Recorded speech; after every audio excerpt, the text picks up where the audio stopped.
Grabe ang traffic pa monumento.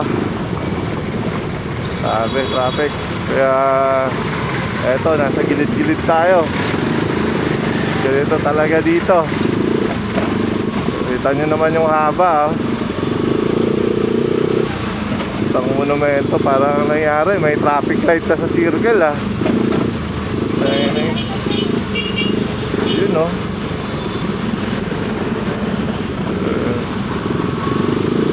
Pagdating mo, wala naman ano sa traffic kaya nila.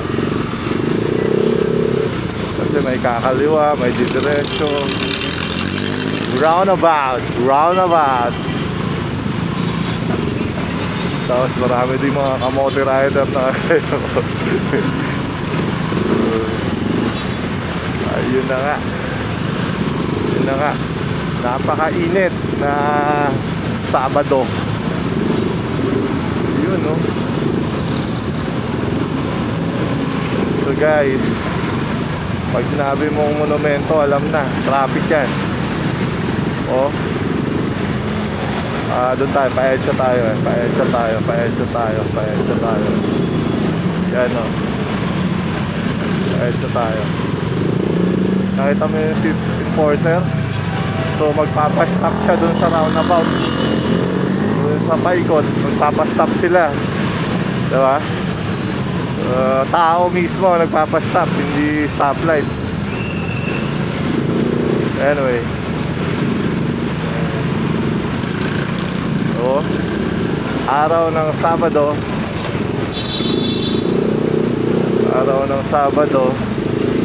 Kaya ang gagawin natin, dito tayo sa gilid-gilid.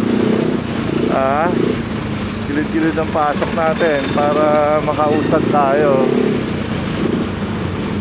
And then pasok tayo dito sa may ano, tayo kasi para pag diniretso natin yun, napakalala ng traffic. Okay. And then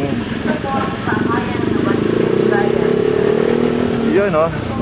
Yan bahay ko, SM City Grand Central. De, joke lang. Dito kakaliwa tayo. Kaliwa tayo dito. Yan. Dito na ang bahay natin. Okay?